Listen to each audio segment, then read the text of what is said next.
Olá pessoal, bem-vindos à parte 8 da série de vídeos sobre Machine Learning com Python. Nesse vídeo eu vou apresentar para vocês um classificador que se baseia na árvore de decisão, só que ele tenta eliminar algumas desvantagens da árvore de decisão, né? A árvore de decisão ela tem uma porção de desvantagens associado à aleatoriedade dela. Dependendo do meu conjunto de dados, se eu modificar ele um pouquinho, pode ser que essa árvore seja completamente diferente. Então a nossa confiança para uma árvore só é muito pequena. Qual é a ideia desse novo classificador?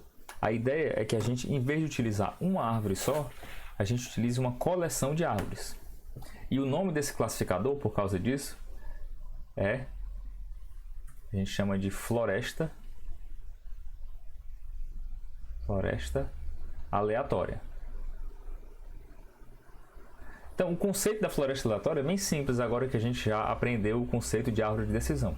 Em vez de utilizar uma árvore só, a gente vai utilizar uma coleção delas. Então, a gente pode ter, por exemplo, para um problema, uma árvore que foi criada assim. Eu posso ter desse lado uma árvore assim. Posso ter uma terceira árvore com esse formato. Uma quarta árvore assim, e assim vai. A ideia da floresta aleatória é o seguinte: toda vez que a gente for criar essa floresta de árvores de decisão, a gente precisa garantir que todas essas árvores sejam bem diferentes umas das outras. Todas elas foram construídas a partir do mesmo conjunto de dados, mas elas precisam ter um comportamento um pouquinho diferente um do outro, para que a gente consiga um efeito que a gente chama de efeito das multidões. Tem esse termozinho, multidões. O termo é em inglês, né? Eu fiz uma tradução, a gente chama de crowd effect. Crowd, é assim que escreve, né? Não sei. Effect. Crowd effect. Efeito das multidões. Qual seria esse efeito? Eu sei que uma árvore dessa daqui, ela pode ter uma chance de estar errada. Certo? Mas como a construção da árvore de decisão ela tenta fazer essa separação dos dados, existe uma chance um pouco maior dela acertar do que errar. Então, qual é a ideia da floresta aleatória? Em vez de utilizar uma árvore só, a gente utiliza uma coleção delas, e como a probabilidade de uma árvore é maior de acertar do que errar, se a gente tem uma coleção de árvores, existe uma chance, uma probabilidade muito alta da maioria das árvores acertar, já que a probabilidade de um acertar sempre é um pouco maior do que 50%, que é 0,5. Então, o que é que acontece? Vamos supor que naquele exemplo lá da fruta, a gente esteja utilizando essa floresta aqui com 4. Geralmente a gente utiliza com 100, 200 árvores, mas vamos supor que sejam só 4. Vamos supor que essa primeira aqui classificou nossa fruta como maçã.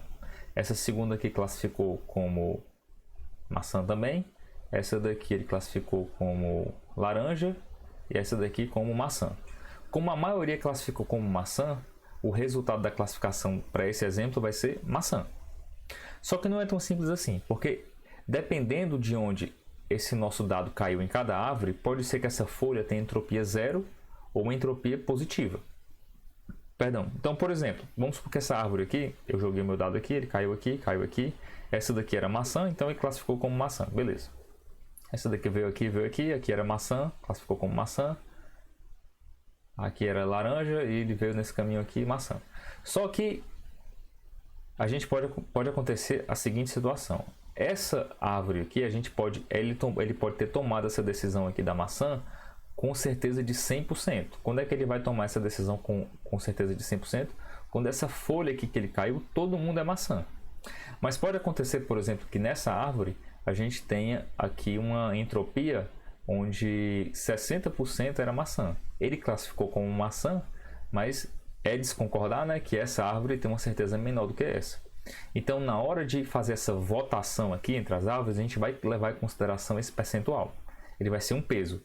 A votação dessa árvore tem um peso menor, isso pode influenciar na decisão final. A gente pode até ter mais árvores decidindo por maçã, mas dependendo da certeza de cada árvore, pode ser que a gente classifique até no final das contas como laranja, por causa da precisão de cada árvore que ele vai considerar. Então, para a nossa floresta aleatória, nós vamos ter alguns parâmetros adicionais. Aqueles mesmos parâmetros que a gente considerou anteriormente, eles estão valendo do mesmo jeito. A gente vai estabelecer a profundidade máxima, ou então o número de folhas, Geralmente a profundidade máxima é melhor para esse caso, tá? Porque o número de folhas vai atrapalhar um pouco mais, porque quando a gente, por exemplo, limitar a profundidade igual a 5, todas as árvores vão ter a mesma profundidade de 5. Se a gente fizer isso com as folhas, aí a gente pode estar forçando muito a barra, né? Então a profundidade funciona melhor. Outra coisa que a gente pode definir, obviamente, é o número de árvores. Esse daí vai ser um fator bem mais incisivo, né, na decisão do classificador. E uma terceira coisa que é bem interessante que a gente pode definir é o percentual que a gente vai utilizar da nossa base de dados. A gente tem uma base de dados, né, contendo o nosso conjunto completo, mas toda vez que eu for construir uma árvore, em vez de utilizar o conjunto inteiro, a gente pode coletar uma amostra desse meu conjunto. Por exemplo, se eu colocar como 0.2, 20%, toda vez que ele construir uma árvore, ele vai coletar de forma aleatória 20% desse conjunto para construir a árvore. Qual é a vantagem de fazer isso? A gente garante que essas árvores fiquem mais diversificadas. Quanto maior a diversificação, maior o poder da floresta aleatória. Existe uma última coisa também que a gente pode definir que ajuda na diversificação, que é a limitação de quantos atributos a gente vai considerar para cada árvore criada. Quais são os atributos? São aquelas colunas que a gente está utilizando para fazer a previsão. Naquele caso lá do câncer, a gente tem aqueles medidos: perímetro médio, suavidade média, diâmetro médio. Se você disser, por exemplo, que o número máximo de atributos por árvore é igual a 3, toda vez que ele for construir uma árvore, ele vai utilizar somente 3 daqueles 5 atributos lá que a gente está considerando. Isso também pode ajudar a aumentar a flexibilidade, a diversificação dessa floresta. Então, para a gente fazer uma comparação, eu mantive aquele mesmo exemplo do Breast Cancer, aquele mesmo arquivo que a gente utilizou no vídeo passado. Eu vou executar aqui para ele fazer a leitura, né, do nosso data frame, está aqui. Nós temos esses 5 atributos, né, 5 inputs, e o output é o diagnóstico. Separei input de output. Aqui a gente fez a normalização e a separação do conjunto de treinamento e conjunto de teste. E aqui nós tínhamos a nossa árvore de decisão, que a gente conseguiu esse desempenho de 0.87, foi o máximo que a gente conseguiu, não é? Acho que aqui tinha até um random state, deixa eu colocar random state igual a 1. A gente pode colocar o mesmo random state lá para a floresta aleatória para a gente ter o mesmo ambiente. Então foi 88,94%. Ok. A gente vai fazer o mesmo procedimento agora para treinar a nossa floresta aleatória. Então eu vou fazer a importação dela. From sklearn.ensemble import random forest classifier, nosso classificador baseado em floresta aleatória. Então o procedimento aqui é bem parecido. Vou até copiar. A gente só modifica os parâmetros, tá? Colar bem aqui. E no lugar de usar a árvore de decisão, a gente vai utilizar a floresta aleatória. Eu vou chamar isso aqui então de RF, tá? De Random Forest. Vou apagar aqui os parâmetros e a gente vou deixar só esse random state e a gente vai dar uma olhada lá na documentação para ver os parâmetros, o nome dos parâmetros que a gente vai definir. Random Forest sklearn, tá aqui.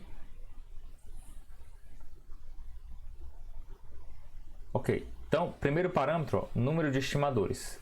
É exatamente o número de árvores, ó, o número de árvores na floresta, number of trees in the forest. Então, vou colocar aqui o valor padrão dele, quanto é lá? 100. Então, vou colocar aqui igual a 100 por enquanto, que é o valor padrão. Outra coisa que a gente pode configurar, o critério, né, de INI, mesma coisa, ó, max depth, isso aqui vai ser interessante para a gente considerar. Pode aumentar a diversificação, então max depth, vou deixar por enquanto none. Colocar um enter aqui para a gente ter cada um em uma linha, mais fácil de enxergar. Definir outro aqui seria max features, número máximo de atributos. O valor padrão dele é automático. Quando é automático, ele utiliza a raiz quadrada do número de fatores. A gente vai deixar automático lá por enquanto, mas eu vou deixar aqui, que é importante a gente considerar também. Ctrl C, Ctrl V, vou deixar ele igual a auto, né, automático. A gente pode alterar. E onde é que está aqui o tamanho da amostra? Estava ali em cima. Min sample split, número mínimo de samples required to split internal loads, não é isso. Max feature, bootstrap, é que eu vou achar já. Max samples aqui. Então ele define como non um default, mas ele pode ser um inteiro ou um float. Se for float, a gente vai colocar qual seria o percentual. Vai ser entre 0 e 1. Então, o valor padrão dele é non, quando é non ele faz o quê? Ele usa todo mundo. Tá dizendo ali. Então, vou colocar aqui max sample, eu vou colocar como sendo non por enquanto, tá? Depois a gente pode alterar. Aqui é o RF, vamos ver como é que é o resultado com essa configuração padrão dele, né? 8894, ali tá 8894, basicamente a mesma coisa, né? Tá certo isso daqui? Random Forest. Foi exatamente o mesmo resultado. Ah, tá aqui, porque eu esqueci de mudar aqui. RF, eu tava achando estranho. 89 já foi melhor, né? A gente nem mexeu nada, já foi melhor. Então vou fazer um teste aqui. Vou aumentar o número de árvores para 120. 0.9 já melhorou. Será que aumentando ainda mais a gente consegue? Não. 170. 200. 250. Não, ele não está melhorando mais. Significa que está começando a gerar muitas árvores parecidas. Então, aí ele acaba que ele não consegue melhorar mais. Ele pode até piorar se a gente começar a aumentar demais o número de árvores. Deixa eu fazer um teste aqui com 500 árvores. Ele deve ser inteligente. Ele consegue eliminar talvez as árvores iguais. Então, o que é que a gente pode fazer para tentar melhorar esse resultado? A gente pode, por exemplo, reduzir aqui a profundidade máxima. Será que a gente tem como resgatar aqui qual a profundidade? Deixa eu ver aqui as funções. Get... não, ele não tem. Então a gente pode fazer um teste aqui. Vou colocar para profundidade máxima ser. A gente sabe que estava indo mais ou menos até 7, né? No outro 8. Vou colocar aqui 7 para ver se modifica alguma coisa. 6.